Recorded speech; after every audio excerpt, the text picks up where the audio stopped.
The dust-laden winds of Riverton, Wyoming swept through the streets like vengeful spirits, carrying whispers that stung sharper than the grit in the air.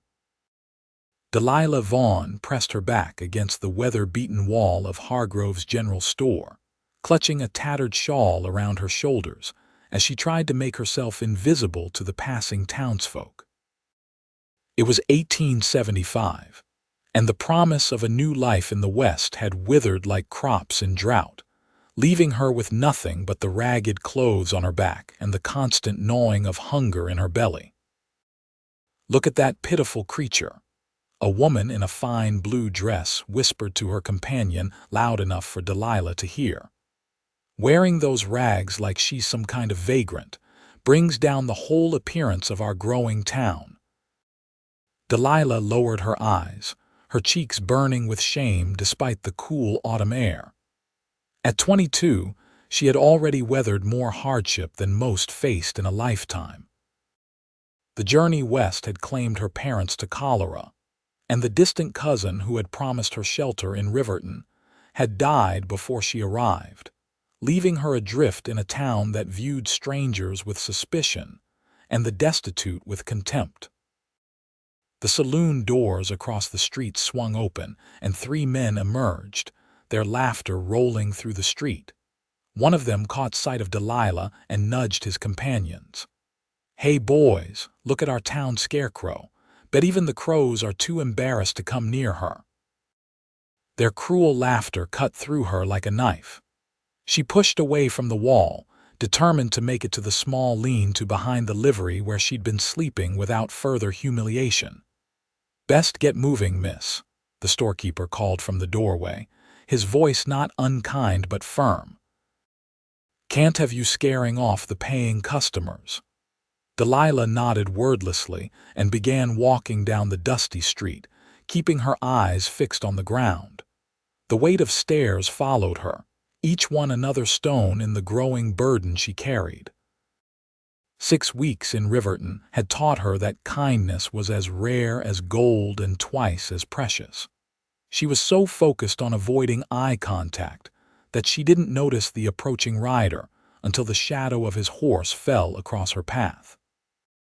Startled, she looked up into the face of a man she'd seen around town but never spoken to. Tall and broad-shouldered, with a weathered face that spoke of long days under the relentless western sun, he sat easily in the saddle of a magnificent chestnut stallion. "Pardon, miss," he said, his voice deep and resonant. His eyes, the color of the Wyoming sky, assessed her without judgment. "You're blocking the way." Delilah realized she'd stopped in the middle of the street. "I'm sorry," she murmured, stepping aside, her voice rusty from disuse. Instead of continuing on his way, the stranger dismounted in one fluid motion. Up close, she could see he was younger than she'd first thought, perhaps 26 or 27, with sun-streaked brown hair that curled slightly beneath his wide-brimmed hat. "Name's Kieran Reeves," he said, tipping his hat slightly. "You look like you could use a meal." Delilah's stomach betrayed her with an audible growl, but pride made her stiffen. "I don't take charity, Mr. Reeves." A smile tugged at the corner of his mouth. "Never said anything about charity." "The livery owner, Mr. Peterson, told me you've been sleeping in his shed. Said you sweep the place cleaner than his own wife could get it." He gestured toward the cafe down the street. "I'm offering a fair trade, a meal for information." "Information?" Delilah asked, suspicion narrowing her eyes. "I've been away driving cattle. Need to know what's happened in town these past months." He shrugged. Simple as that. Her stomach growled again, and Delilah felt her resolve weakening. It had been 2 days since her last proper meal. "What sort of information?" "The kind that comes with sitting down and talking civilized," he replied, his expression serious but not unkind. "You look like someone who notices things." Delilah hesitated, then nodded slowly. "All right, Mr. Reeves, I accept your proposition." The cafe was nearly empty at this hour, but the few patrons present turned to stare as Kieran guided Delilah to a table near the back. She could feel their judging eyes on her threadbare dress and matted hair. "What is she doing in here?" a woman at a nearby table hissed to her companion. "Kieran Reeves always did have strange notions," came the reply. "Comes from spending too much time with those cattle, I reckon." Kieran seemed oblivious to the whispers as he pulled out a chair for Delilah. "Sit, please. Mrs. Turner makes the best stew this side of the Mississippi." The waitress approached their table with visible reluctance, her nose wrinkling slightly as she looked at Delilah. "Mr. Reeves, welcome back. What can I get for you today?" "2 bowls of stew, cornbread, and coffee," Kieran ordered, his tone leaving no room for argument. "And some of that apple pie I smell baking." When the waitress had gone, Delilah leaned forward. "They don't want me here." "Don't much care what they want," Kieran replied easily. "Now tell me what's been happening while I was gone." As the food arrived, Delilah found herself speaking more than she had in weeks, detailing the arrival of the new doctor from Philadelphia, the scandal of the banker's wife running off with a traveling salesman, and the tension building between the cattle ranchers and the sheep farmers to the north. "You do notice things," Kieran remarked, watching her devour the stew with barely contained hunger. "How'd someone like you end up in Riverton?" Delilah stiffened. "Someone like me. Someone observant," he clarified, "with manners that tell me you weren't born to." He gestured at her clothes. "These circumstances."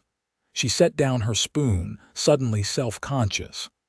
"My parents died on the journey west. Cholera. I was supposed to stay with my mother's cousin here, but he died before I arrived. By the time I got to town, his house had been sold and his possessions auctioned. I had no claim." "And no money," Kieran added softly. Delilah nodded, her throat tight. "I've been looking for work, but Riverton's a town that judges quickly and forgives slowly," he finished for her. He leaned back in his chair, studying her face. "Can you cook?" The question caught her off guard. "Yes, quite well, actually. My mother taught me." "Can you mend clothes, tend a garden, of course?" Kieran nodded, seeming to come to a decision. "I've got a ranch about 5 miles north of town.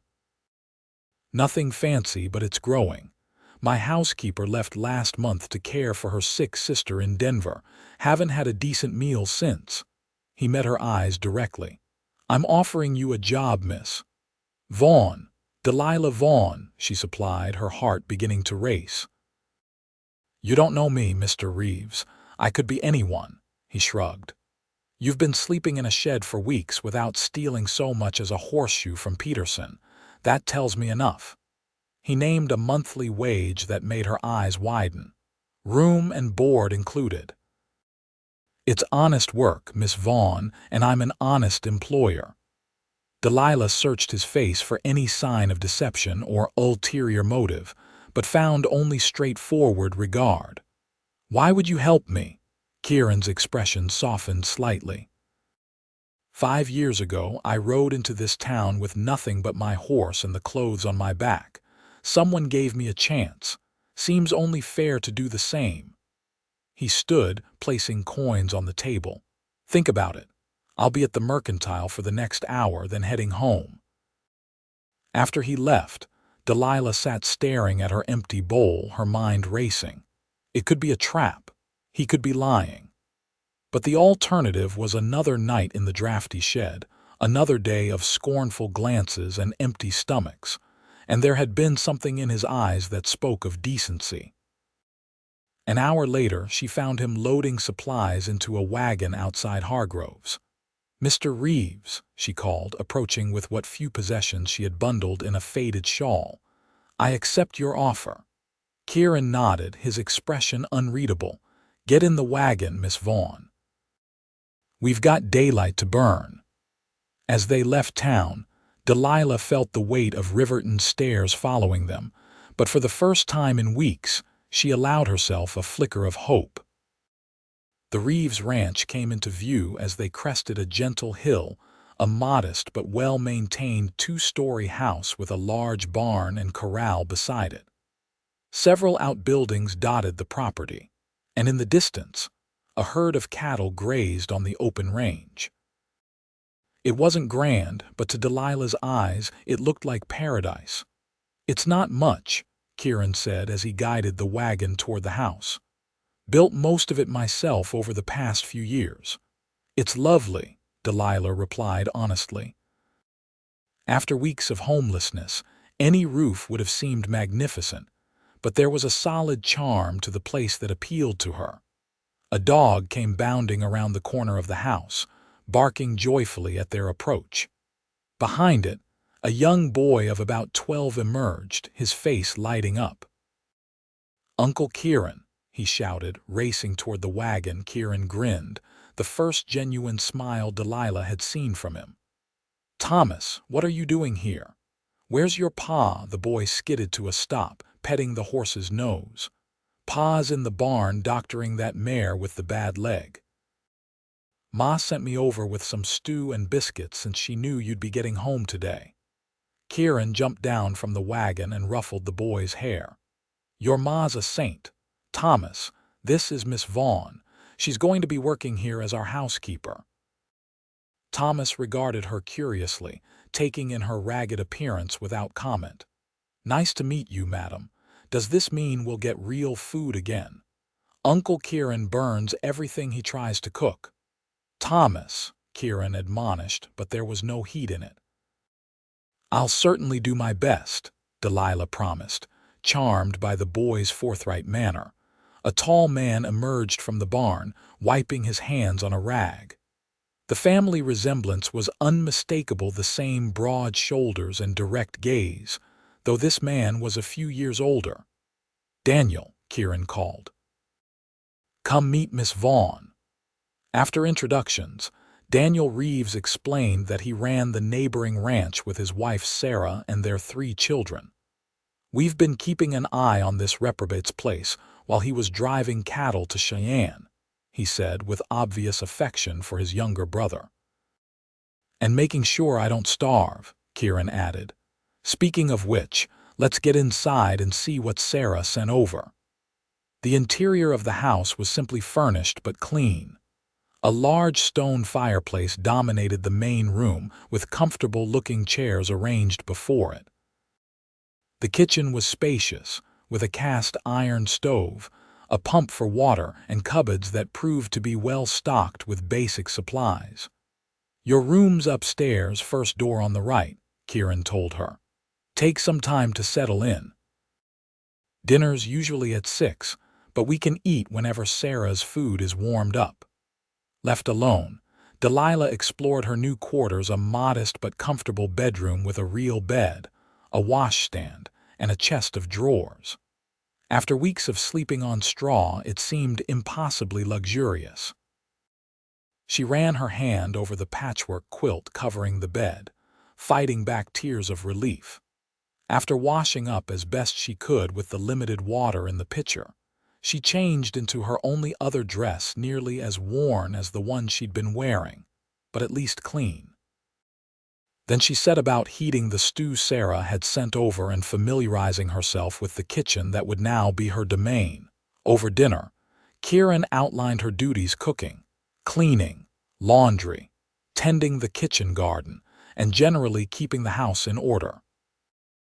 "I've got 2 ranch hands who bunk in the small cabin near the barn," he explained. "They take their meals here too, but they're out with the herd until tomorrow." "I understand," Delilah nodded, mentally organizing a schedule. "Mr. Reeves, I want to thank you again for this opportunity." "I won't let you down, Kieran," he corrected.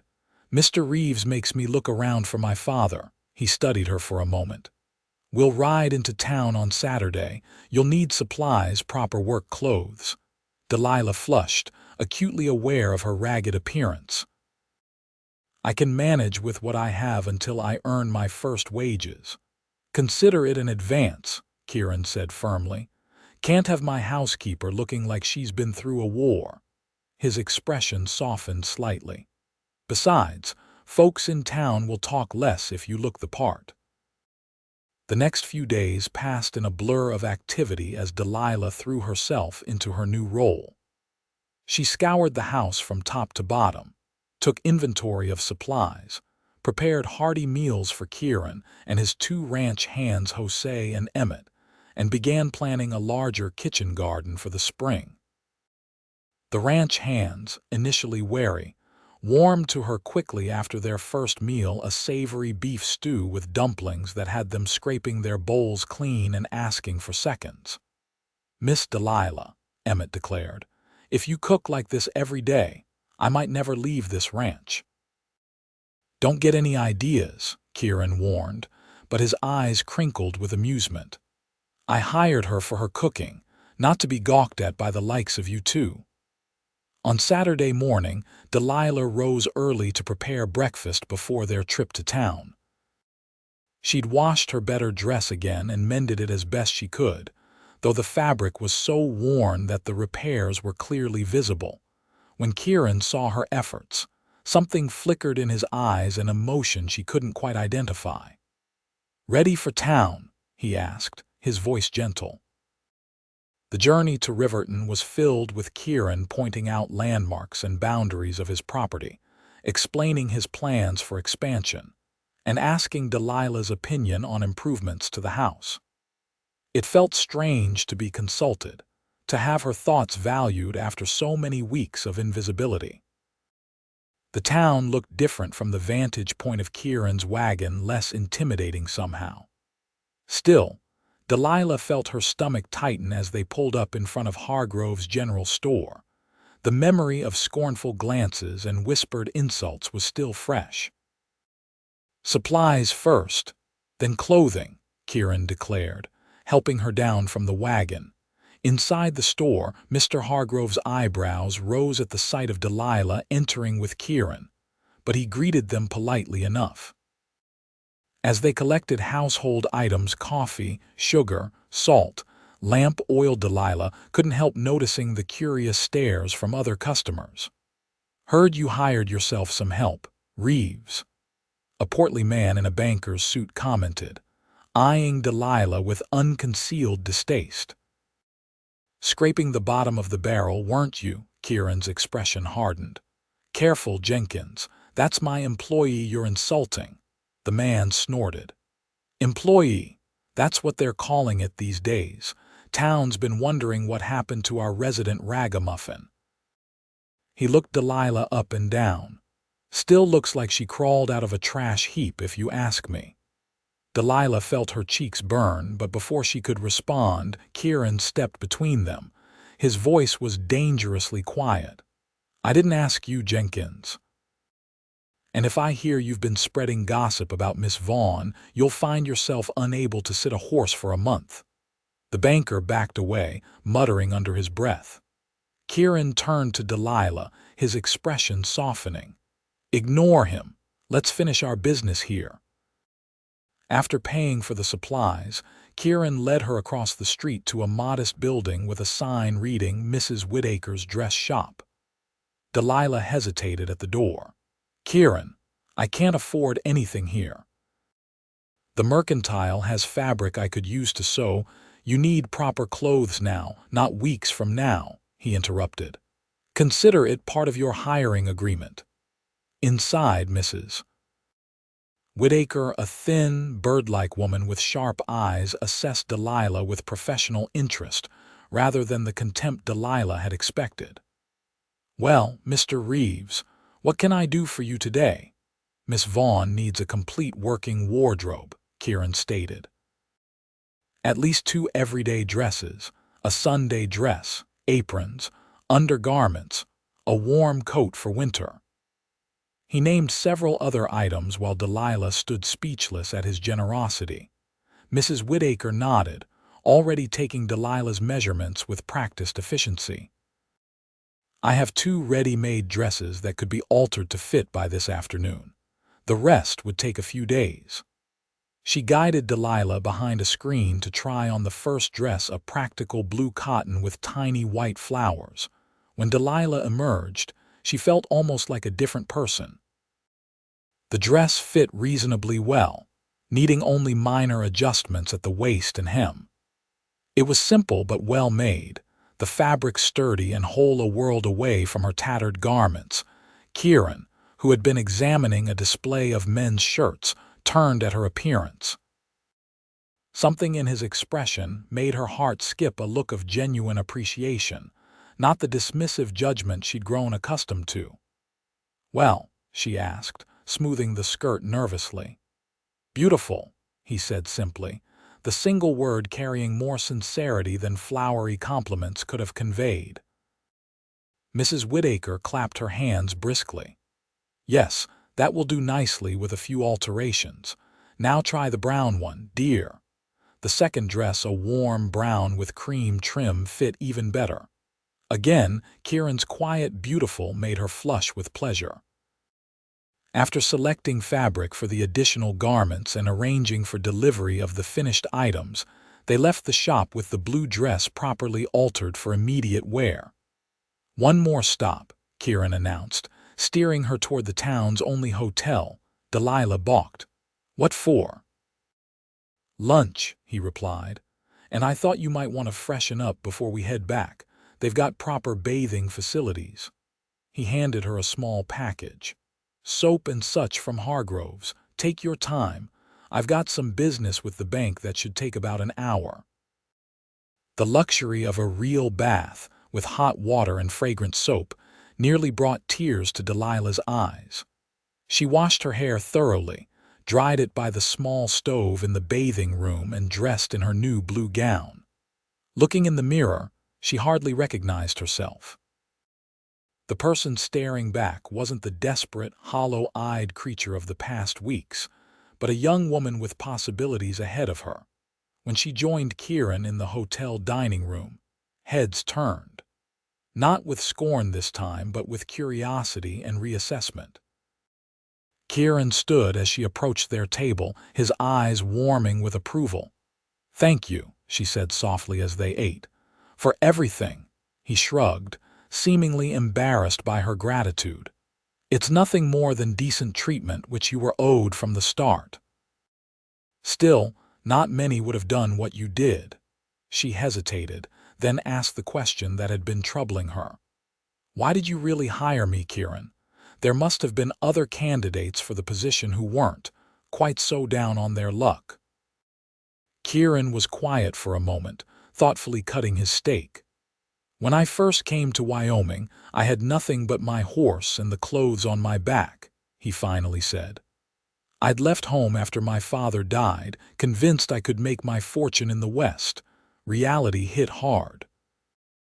I was sleeping in livery stables, doing odd jobs, barely eating." He looked up at her.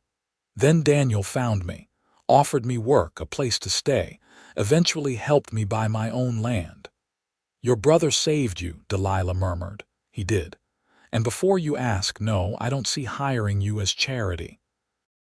I see it as passing along the same chance I was given." His eyes held hers. "I recognized something in you, Delilah. The same thing Daniel must have seen in me: determination, pride, unwillingness to be defeated." Something warm unfurled in Delilah's chest at his words, not pity but respect. It had been so long since anyone had looked at her and seen more than her circumstances. As they walked back to the wagon, several townspeople who had previously ignored or mocked her now nodded in greeting. The transformation wasn't just in her clothing, Delilah realized, but in how she carried herself with the dignity that comes from being treated with respect. "Well, look at this," a familiar, sneering voice called. Jenkins, the banker, stood with several companions outside the saloon. "Reeves cleaned up his trash. Still doesn't make her fit for decent company." Kieran's jaw tightened, but before he could respond, Delilah placed a restraining hand on his arm. "Mr. Jenkins," she said, her voice clear and steady, "I understand that appearances matter a great deal to you. Perhaps that's why you've been wearing that same ill-fitting suit for weeks, hoping no one notices it's actually your son's hand-me-down. Good day, sir." She continued walking, aware of the stunned silence behind her and Kieran's barely suppressed laughter as he caught up. "Remind me never to get on your bad side," he murmured as he helped her into the wagon. The ride back to the ranch was companionable, the tension of the morning visit to town melting away beneath the vast Wyoming sky. Delilah felt lighter than she had in months, buoyed by new clothes, clean hair, and the knowledge that at least one person in the world saw her true worth. As autumn deepened into winter, Delilah settled into life at the Reeves ranch. Her days took on a comfortable rhythm, rising before dawn to start breakfast, tending to household chores, preparing meals for Kieran and the ranch hands, mending clothes in the evenings by lamplight. The work was hard but satisfying, and for the first time since her parents' death, she felt purposeful. Kieran proved to be a fair employer. He was often gone from sunrise to sunset, working with the cattle or repairing fences, but he always treated her with respect and seemed genuinely appreciative of her efforts. Their conversations over dinner gradually lengthened as they grew more comfortable with each other, discovering shared interests in books and music. The rest of her promised wardrobe arrived, along with winter boots and a warm wool coat. Delilah carefully stored her old rags away, unable to discard them despite their sorry state. They were a reminder of how far she'd come and how quickly fortunes could change. December brought heavy snow and temperatures that made the windows frost over at night. Kieran and the ranch hands worked tirelessly to ensure the cattle had access to feed and water. Delilah did her part by keeping the house warm, and the men fed with hearty stews and fresh bread that filled the kitchen with comforting aromas. One evening, as a blizzard raged outside, Delilah sat mending one of Kieran's shirts by the fire. He entered, stomping snow from his boots in the entryway, his face ruddy with cold. "Thought we'd lost you to the storm," she said, setting aside her sewing. "Stew's keeping warm on the stove." "Jose and Emmett are staying in the line cabin tonight," he explained, hanging his coat by the door. "Too dangerous to make it back to the main house, but we got the herd into the sheltered pasture." He rubbed his hands together, coming to stand by the fire. "Something smells wonderful." "Apple cake," Delilah told him. "I found some preserved apples in the cellar. Thought we could use something sweet on such a bitter night." Kieran smiled, the firelight softening his features. "You spoil us, Delilah." She busied herself with serving his dinner, trying to ignore the warmth that spread through her whenever he looked at her that way. Over the past weeks, she'd become increasingly aware of him not just as her employer, but as a man, his quiet strength, his unwavering integrity, the gentleness that belied his rugged exterior. As they ate, Kieran spoke of his plans for spring, increasing the herd, improving the irrigation for the hay fields, perhaps adding a room to the house. "I've been meaning to ask," he said, accepting a second slice of apple cake. "Will you stay on after winter? I know we only spoke of a temporary arrangement when I hired you." Delilah's hands stilled. She hadn't considered leaving, had begun to think of the ranch as home. "Do you want me to stay?" "Yes," he answered simply. "The place runs better with you here, and I've grown accustomed to decent meals." His attempt at humor didn't quite mask the sincerity in his eyes. "Then I'll stay," she replied, feeling a weight lift that she hadn't realized she'd been carrying. "At least until you find a proper housekeeper." Kieran raised an eyebrow. "What would make you more proper than you already are?" Heat rose to Delilah's cheeks. "I only meant someone permanent. I'd like you to be permanent," he said quietly. Then, seeming to realize the potential interpretation of his words, he quickly added, "As housekeeper, of course." An awkward silence fell between them, broken only by the howling of the wind outside and the crackling of the fire. Delilah found herself wishing he had meant his words differently, then chastised herself for the thought. Her position here depended on maintaining appropriate boundaries. As if sensing her discomfort, Kieran rose from the table. "Thank you for dinner. I should turn in early morning will come soon enough and the storm will have left plenty of work." Alone in the kitchen, Delilah cleared the table, her thoughts in turmoil. It was foolish to develop feelings for her employer. Kieran had been kind to her, certainly, but he'd made it clear from the start that theirs was a business arrangement. She couldn't risk interpreting common decency as something more. Yet that night, as she lay in her bed listening to the storm, she couldn't help remembering the way he'd looked at her in Mrs. Whittaker's shop when she'd tried on her new dress. "Beautiful," he'd said, and for the first time in months she had felt it was true. Christmas approached, bringing a temporary thaw in the weather and an invitation from Daniel and Sarah Reeves for Christmas dinner. Delilah spent days preparing small gifts, knitted scarves for Daniel and Kieran, a lace-trimmed handkerchief for Sarah, carved wooden animals for the children that she'd secretly commissioned from Emmett, who had a surprising talent for woodworking. On Christmas Eve, Kieran returned from town with supplies and a small fir tree, which they decorated with paper ornaments and strings of dried berries. The simple activity filled the house with laughter and a sense of shared joy that made Delilah's heart ache with bittersweet happiness.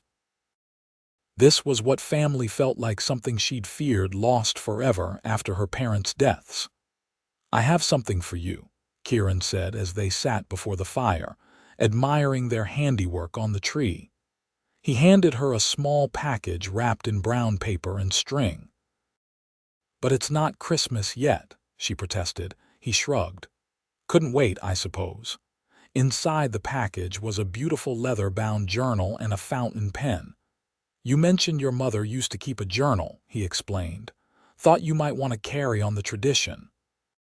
Tears pricked at Delilah's eyes as she ran her fingers over the smooth leather.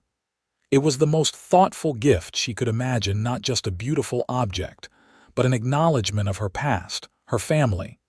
"Thank you," she whispered. "I have something for you too, but it's not nearly as fine as this." She retrieved the scarf she'd knitted from dark blue wool that matched his eyes, along with a small tin of peppermint candies that she knew he favored. Kieran accepted the gifts with genuine pleasure, immediately wrapping the scarf around his neck despite the warmth of the fire. "No one's knitted me anything since my mother died," he said, his voice rough with emotion. "This is perfect, Delilah, truly." Their eyes met over the dancing flames, and for a moment, something electric seemed to pass between them, something that went far beyond employer and employee. Then Kieran cleared his throat and stood. "Better get some sleep. Daniel's children will have us up at dawn with their excitement." Christmas Day dawned clear and bright, the sun turning the snow-covered landscape into a dazzling expanse of white.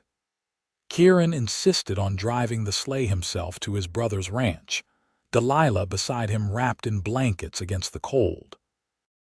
Daniel and Sarah's home was filled with the chaos and joy of their 3 children: Thomas, who Delilah had met before, 10-year-old Emma, and 6-year-old Peter.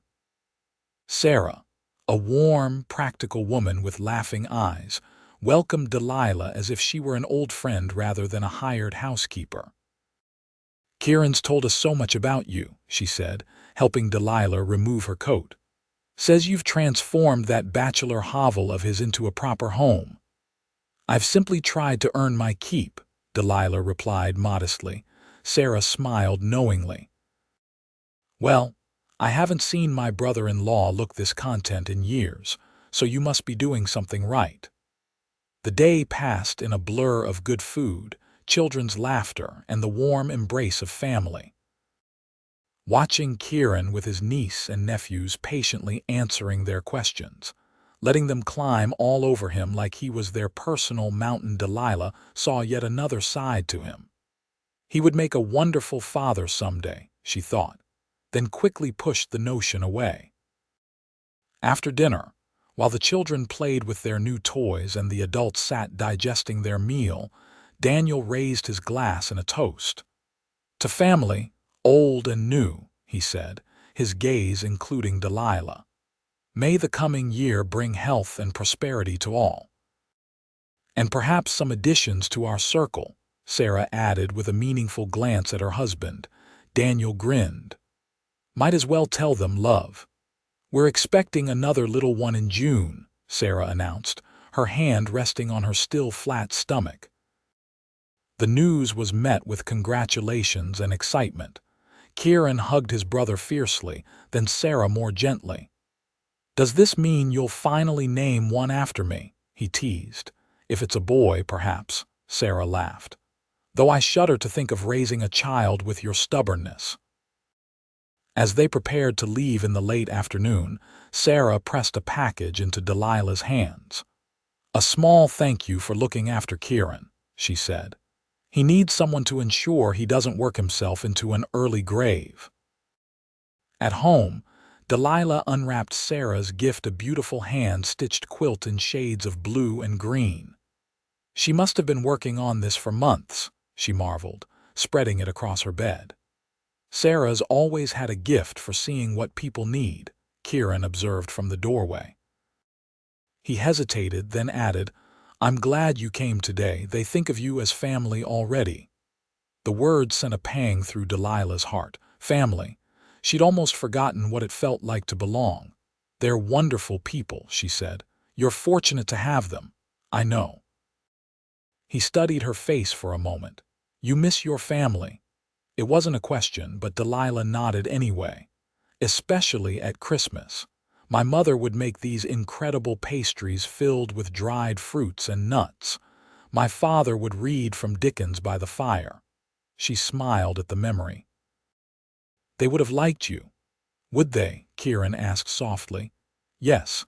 My father valued honesty above all else, and my mother could always spot a good heart no matter how gruff the exterior." Kieran smiled at that. "Gruff am I? Only sometimes," she teased.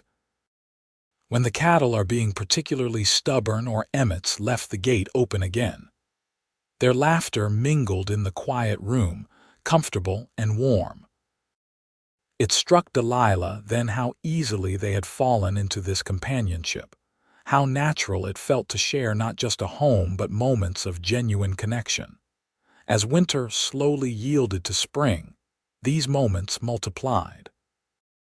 Kieran began spending more evenings at home rather than working until darkness forced him inside. They developed a ritual of reading aloud from a book of poetry Delilah had found among his sparse collection, taking turns by the fire after dinner was cleared away.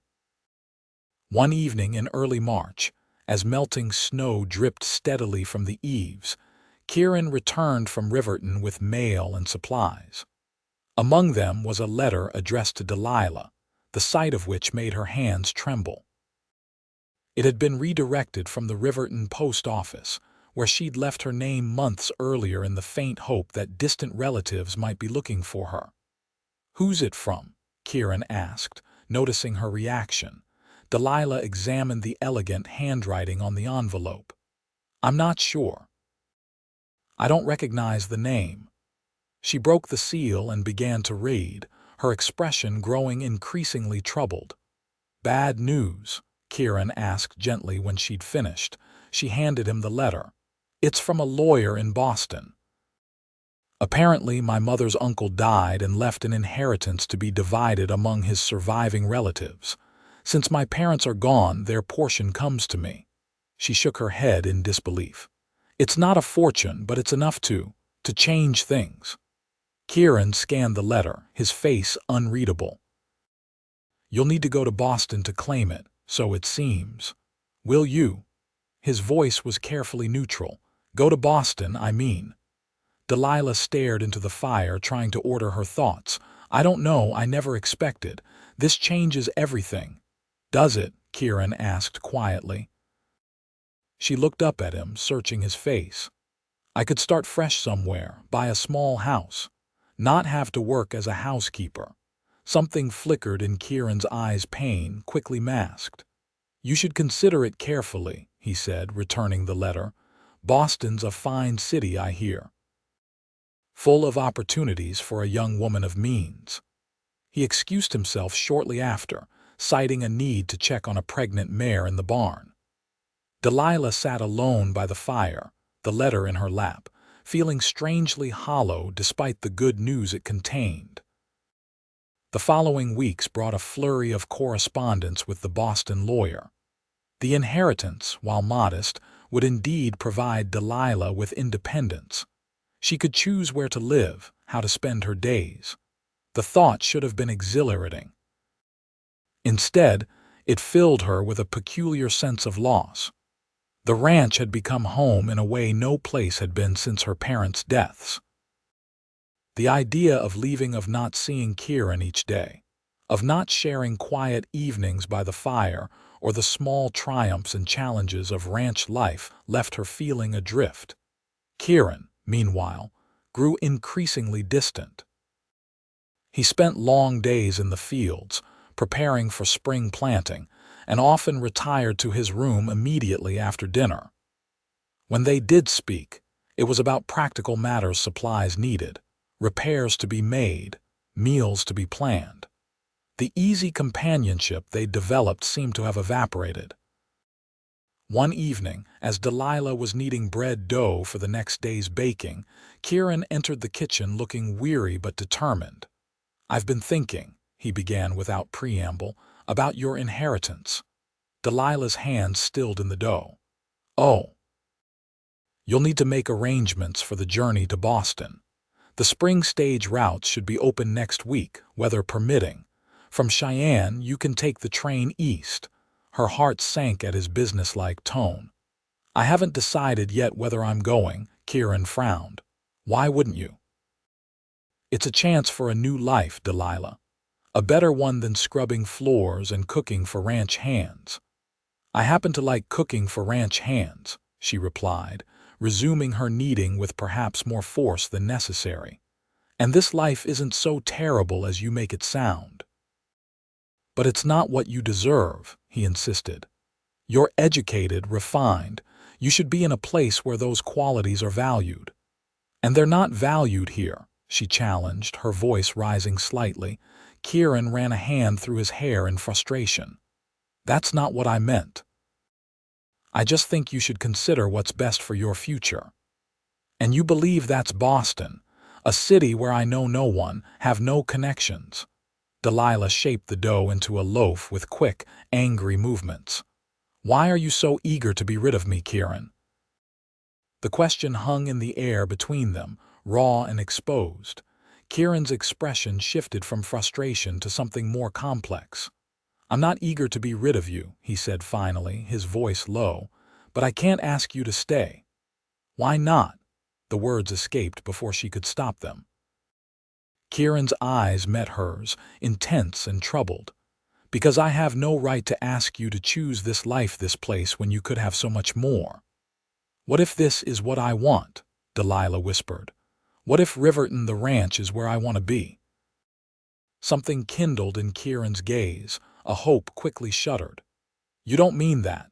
You're just comfortable here now, but comfort isn't the same as happiness." "And how would you know what makes me happy, Kieran Reeves?" she demanded, wiping her flour-covered hands on her apron. "Have you ever once asked me?" He stared at her, clearly taken aback by her outburst. "Delilah, no," she interrupted, tears threatening. "You decided for me, just like everyone else has tried to decide for me. The town decided I was worthless because I wore rags. You decided I was worth saving.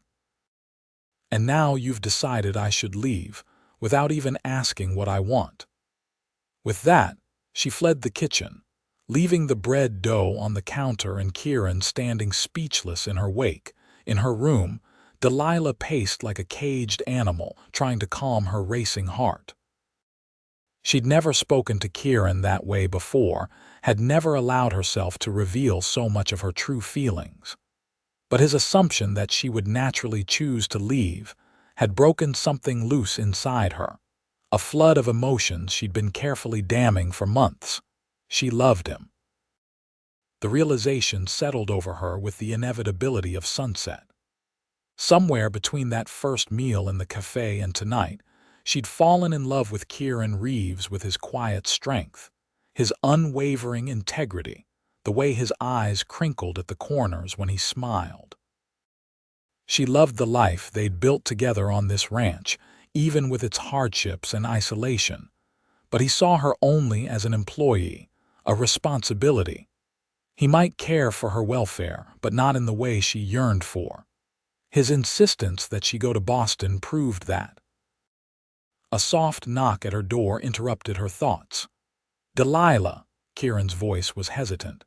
"May I speak with you?" She wiped her eyes and opened the door, standing straight despite the emotional turmoil within. "Yes." Kieran looked as unsettled as she felt, his usually composed features troubled. "I owe you an apology. You're right, I had no business presuming to know what's best for you or making decisions on your behalf." "Thank you," she said stiffly. He shifted uncomfortably, clearly having more to say but struggling to find the words. "The truth is, I've been afraid." "Afraid of what?" "Of asking you to stay." He met her eyes directly, vulnerability plain on his face. "Of telling you that the thought of you leaving tears me apart inside. Because if I asked you to stay, it would be for entirely selfish reasons." Delilah's breath caught. "What reasons?" Kieran took a step closer, close enough that she could see the flecks of gray in his blue eyes. "Because in these past months, you've become essential to me, Delilah. Not as a housekeeper. As the woman who makes this house a home, who makes me look forward to each day." His voice dropped to a near whisper. "The woman I've fallen in love with." The world seemed to still around them, time suspended in the space between his confession and her response. Delilah's heart pounded so loudly she was certain he must hear it. "You love me?" she asked, needing to be sure. "With everything I am," he answered simply. "I've been fighting it because I thought you deserved better than a rough rancher in this hardscrabble life. But tonight, when you asked what would make you happy..." He shook his head, a smile tugging at his lips. "I realized I've been a fool. So I'm asking now properly. What do you want, Delilah Vaughn?" She reached up, touching his face with trembling fingers. "I want to stay, here with you, because I love you too, Kieran. I have for months." The joy that transformed his face was like sunrise after the darkest night. He gathered her into his arms, holding her as if she were the most precious thing in the world. When their lips finally met, it felt like coming home, a kiss both gentle and fierce, full of promise and shared dreams. Later, sitting before the fire with Delilah tucked against his side, Kieran asked, "What about Boston? The inheritance?" She smiled, tracing patterns on his palm with her fingertips. "I'll still claim it, of course, but I'll invest it here in our ranch, our future." "Our ranch," he repeated, savoring the words. "I like the sound of that." "So do I," she murmured, "though there's something else I'd like even better." "What's that?" She looked up at him, eyes bright with mischief and love. "Mrs. Kieran Reeves." His answering smile was radiant. "I think that can be arranged, Miss Vaughn. In fact, I insist upon it." They were married in April, with apple blossoms scenting the air and the land greening with new life. The ceremony took place at Daniel and Sarah's ranch, with the local minister officiating. Delilah wore a simple but elegant ivory dress that Sarah helped her make, adorned with delicate lace at the collar and cuffs. The entire community turned out for the occasion, even those who had once mocked Delilah in her ragged clothes. Attitudes had shifted gradually as she'd established herself as Kieran's respected housekeeper. And now, as his bride, she was welcomed fully into Riverton society. Jenkins, the banker who had been so cruel, made a point of congratulating them, though his smile didn't quite reach his eyes. "Quite a turnaround in your fortunes, Mrs. Reeves," he remarked to Delilah. From rags to riches, one might say. Not riches, Mr. Jenkins, she replied pleasantly. Just love, though I find that's worth more than gold to those fortunate enough to recognize its value. Kieran, overhearing, slipped an arm around her waist. My wife has always been wealthy in the things that truly matter, he said, the pride in his voice unmistakable. I'm the fortunate one here. Their honeymoon was a simple week at a small hotel in Cheyenne, where they claimed Delilah's inheritance and purchased supplies for improvements to the ranch. Upon their return, they began work on expanding the house, adding a proper dining room and a small library filled with books purchased with part of Delilah's inheritance. Life settled into a new rhythm, no less busy but infinitely richer. Delilah continued to run the household, but now as mistress rather than servant. She started a small business making preserves and baked goods to sell in Riverton, using the proceeds to fund a small lending library for the town's children. Kieran, meanwhile, expanded his cattle operation and experimented with new breeding techniques learned from agricultural journals Delilah ordered from back east. Together, they transformed the modest ranch into one of the most prosperous in the county. In the fall, Delilah discovered she was expecting their first child. The news filled Kieran with a mixture of joy and apprehension, joy at the prospect of fatherhood, fear at the dangers childbirth could present. I couldn't bear to lose you, he confessed one night as they lay together, his hand resting protectively over her still flat stomach. You won't, she promised, covering his hand with hers. We're stronger than any challenge life can throw at us, remember. Their son, Michael James Reeves, was born the following May, a healthy, robust boy with his father's blue eyes and his mother's determined chin. Kieran paced the hallway throughout Delilah's labor, nearly wearing a path in the floorboards until Daniel forcibly sat him down with a glass of whiskey. When the midwife finally allowed him into the bedroom, the sight of Delilah tired but radiant holding their newborn son brought tears to Kieran's eyes. Look what we made, Delilah whispered as he sat beside her, carefully taking the swaddled infant into his arms. He's perfect, Kieran marveled, his voice thick with emotion. Just like his mother. As Michael grew, the ranch prospered. Kieran and Delilah added to their holdings, purchasing adjacent land when it became available. They built a larger house, with plenty of room for the growing family they both wanted. Their daughter, Elizabeth Rose, joined them 2 years after Michael, followed by twins William and Robert 2 years later. Through it all, they remained each other's strongest supporters, weathering the inevitable hardships of ranch life, droughts, harsh winters, occasional financial setbacks with a resilience born of shared purpose and deep love. On their 10th wedding anniversary, Kieran surprised Delilah with a special gift, a silver locket containing miniature photographs of their children. As she admired it, he took her hands in his expression serious. You ever regret it, he asked, staying here instead of going to Boston? This life isn't always easy. Delilah smiled, touching his face gently. Not for a single moment. The day you came into that cafe and offered me a meal was the luckiest day of my life. I thought that was the day I gave you that blue dress, he teased, referencing a moment that had become part of their personal mythology. And called me beautiful, she added, leaning in to kiss him. When I was certain I was anything but. You've always been beautiful to me, Delilah Vaughn Reeves, Kieran murmured against her lips. From the first moment I saw you, trying so hard to keep your dignity intact despite everything. Later that evening, as they sat on the porch watching the sunset paint the Wyoming sky in shades of gold and crimson, their children playing in the yard, Delilah reflected on the journey that had brought her here. From destitution and despair to abundance and joy, from solitude to family, from a woman in rags to the mistress of a prosperous ranch. "What are you thinking about?" Kieran asked, noticing her contemplative expression. "Just how differently things might have turned out," she replied. "If you hadn't needed information about town gossip that day," he laughed, taking her hand in his. "I didn't really.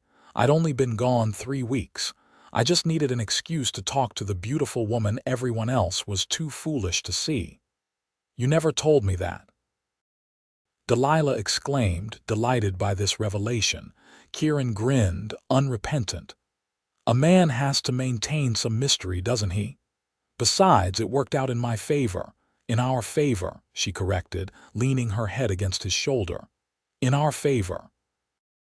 As the last light faded from the sky, their children's laughter echoing across the ranch they'd built together, Delilah knew with absolute certainty that she had found her true home not in a place, but in the love of the man beside her, who had seen her worth when she wore nothing but rags, and who continued to look at her every day as if she were the most precious treasure in the world. And as Kieran squeezed her hand, his eyes reflecting the first emerging stars, she knew he felt exactly the same way. From rags to riches, indeed, though the true wealth had never been about money at all, but about finding someone who saw beyond appearances to the heart beneath, and loving that heart completely through all the seasons of life.